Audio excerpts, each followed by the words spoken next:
Premier mercredi du mois d'avril, les habitués, vous le savez, c'est notre capsule UMCS aujourd'hui. Puis moi, ça me fait toujours... C'est comme une petite...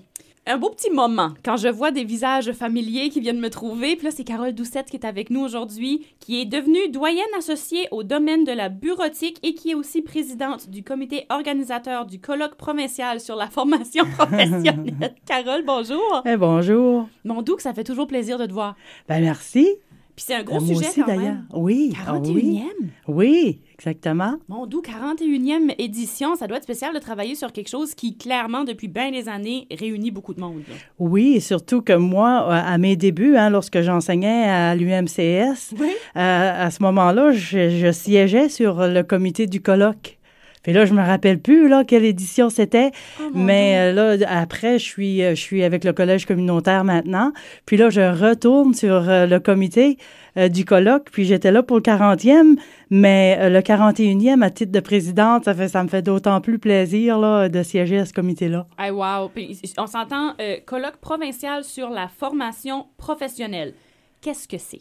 Qu'est-ce que c'est? C'est du perfectionnement professionnel, finalement, qu'on veut offrir à toutes les personnes qui sont intéressées par nos sujets. Parce que on dit personnel de bureau, mais on s'entend que n'importe qui veut participer à un colloque, on n'a qu'à s'inscrire, puis on participe. Ça. Mais évidemment, c'est ciblé là, pour le personnel de bureau. Puis, perfectionnement professionnel, c'est ça, je pense, qu'on peut qualifier là, ce colloque-là qui est offert depuis tant d'années à Shippagan. Absolument. Puis là, ça va être de quand à quand cette année? C'est le 31 mai. C'est la durée d'une journée. Là. On parle ça part de 8h15 le matin, puis ça finit vers 15h30, 16h. Ça fait que c'est une belle journée. Puis les gens peuvent partir à la maison, évidemment, s'ils ne sont pas trop loin de la région de Shippagan le soir, lorsque la journée est terminée. Parce que tu le mentionnes, là, pas trop loin, vous avez eu des inscriptions d'un peu partout, même hors de la province. Là. Oui, on a toujours quelques inscriptions qui viennent de l'extérieur de la province, mais cette année, c'est une première là, pour le Québec. On a trois inscriptions qui viennent du Québec, de l'Université Laval, là, pour ne pas les nommer. Hey, ça veut dire que ça va faire quand même beaucoup de gens qui vont être à Shippagan cette date-là, là, précisément. Il va y avoir du trafic, là. Oui, parce qu'on a 200 au départ, on a 200 participants possibles au colloque. Wow, OK. Puis, cette année, dû à la popularité, parce qu'après 3 semaines ou 2 semaines après qu'on a ouvert les inscriptions, c'était déjà complet. Wow. On a ajouté 10 autres participants et pour 210, mais réellement là, au banquet, puis à la conférence finale, on peut accueillir jusqu'à 250 personnes finalement à Shippagan dans le cadre du colloque. Wow! Ben, je pense que la raison pourquoi ça s'est rempli aussi vite, c'est que quand on regarde l'horaire, les conférences, les ateliers qui sont donnés, c'est très intéressant. Ça peut intéresser absolument tout le monde. Peux-tu nous parler un peu de l'horaire de la journée? Oui, puis je suis de ton avis que c'est très intéressant parce que pour le colloque cette année, évidemment, à chaque fois, là, les conférences, c'est vraiment centré un petit peu vers plus le positivisme, puis comment apporter le positif au travail, se réénergiser, et tout ça. Mais pour les conférences qu'on a voulu faire un petit peu cette année, c'est d'aller vers les saveurs du jour. Ouais, parce que si vous regardez un petit peu les ateliers, on parle de la résistance au changement, comment on peut mettre ça à profit. Mais on sait qu'il y a plusieurs changements dans nos organisations, dans notre vie, peu importe. Puis souvent, le changement, on n'aime pas ça parce qu'on aime ça, être dans nos vieilles chaussures. Okay, oui. Fait, on se fera jamais assez parler positivement du changement puis comment l'apporter positif pour nous. Ensuite, on a comprendre notre personnalité et celle des autres.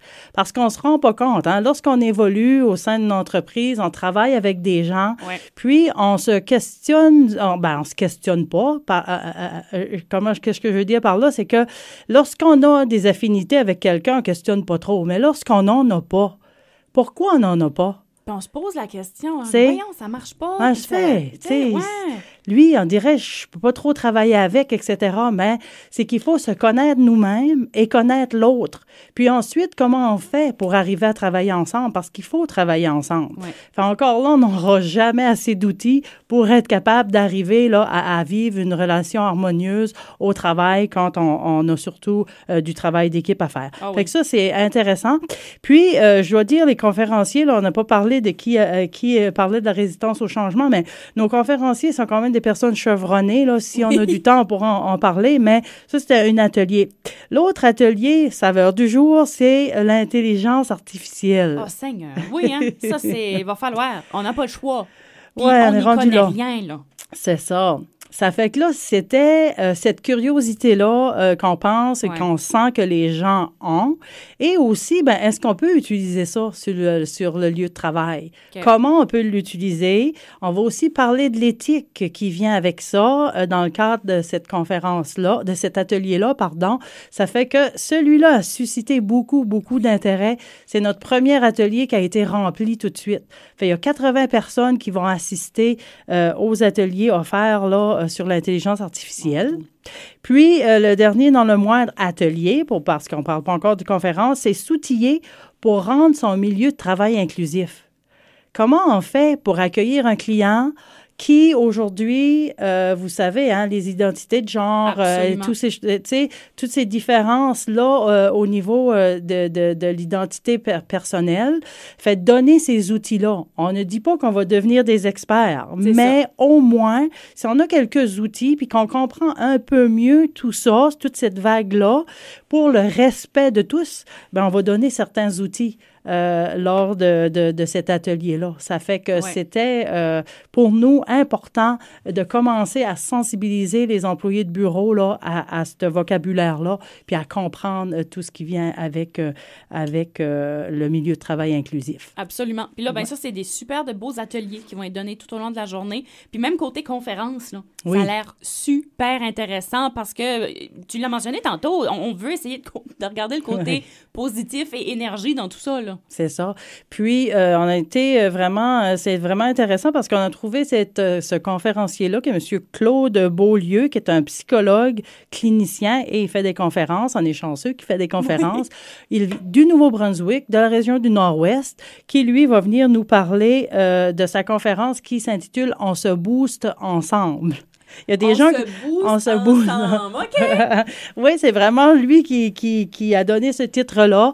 Il y a quelques personnes qui ont questionné le titre, mais écoutez, boost, c'est un mot qu'on connaît tout le monde. Puis, c'est ça, c'est une présentation pour recharger nos batteries, faire le plein d'énergie, puis on en a tous besoin, ne serait-ce que juste pour nous donner quelques petits trucs là, de passage lors de ce colloque-là. Absolument. Ce que je retiens en regardant les différentes thématiques qui sont là pour ateliers, pour conférences, c'est qu'on va ressortir avec, au minimum, une connaissance de plus qu'on avait quand on est rentré.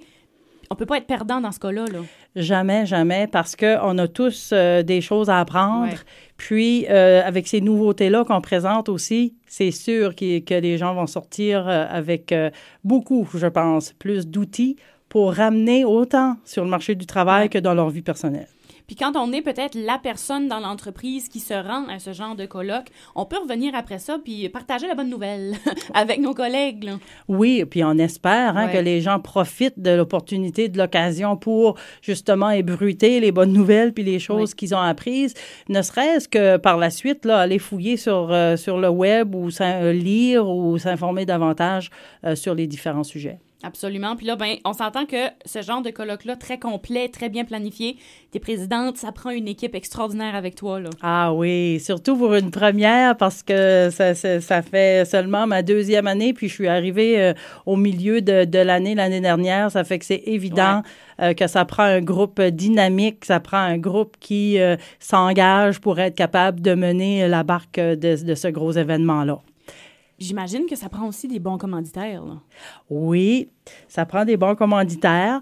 Puis, les commanditaires, c'est sûr qu'ils vont être affichés sur le site web. On en a déjà qui nous encouragent. Patrice Éloi-Mallet fait le tour présentement pour aller chercher le reste des commanditaires qu'on a identifiés. Okay. Mais oui, à chaque année, le succès repose sur la collaboration de nos entreprises là, qui sont si généreuses à chaque fois qu'on les commandite. Fait qu'on a un gros merci à donner finalement aux commanditaires majeurs qui sont l'UMCS, le CCNB, Uni, Aquarium Nouveau-Brunswick et même le village historique acadien.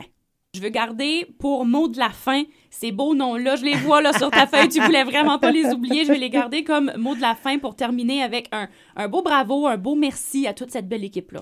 Oui, c'est sûr, parce qu'il y a 10 personnes, m'incluant là, sur le comité organisateur. Je veux souligner Marie-Josée Diotte, qui est la vice-présidente, et Sylvette Bolger, qui sont à leur 11e année. Wow. Qui siègent sur ce comité-là. Et pas besoin de vous dire que ce sont des personnes à qui on se réfère beaucoup là, pour être capable d'avancer. Surtout moi, là, que je trouve que je les questionne souvent, mais ils sont toujours avec le sourire puis vraiment charmés là, de pouvoir aider. Ça fait que je tenais à préciser ce nombre d'années-là. On a Patrice Eloi-Mallet aussi, qui est président sortant, qui, lui, ça fait environ 9 ans là, qui siège au comité. Ça fait que ce sont des personnes importantes pour nous. Puis, des autres personnes, là, pour les nommer rapidement, on a Sylvie Saunier, Thérèse Le Breton, Jenny Pinette, Michna Simon et Nadia Doiron et Marie-Claude Gagnon, pardon. Puis, je te remercie beaucoup de me donner l'opportunité de les nommer parce que je trouve que c'est drôlement important d'être capable, pour un comité ou un colloque qui a la 41e édition qui va être célébrée cette année, c'est important de souligner qu'il y a beaucoup de personnes qui travaillent pour lui faire voir le jour. Puis, à ça s'ajoute évidemment là, beaucoup de bénévoles là, lors de la journée du colloque. Oui. Oui, parce que pour que ça fonctionne très bien, il faut qu'il y ait des gens qui guident, il faut qu'il y ait des gens qui sont là pour aider. Donc, bravo à toutes les personnes qui ont été nommées. Puis Carole Doucette, présidente du comité organisateur du colloque provincial sur la formation professionnelle. Merci beaucoup pour la jasette aujourd'hui. C'est moi qui te remercie. Puis, je souhaite une bonne journée à tout le monde.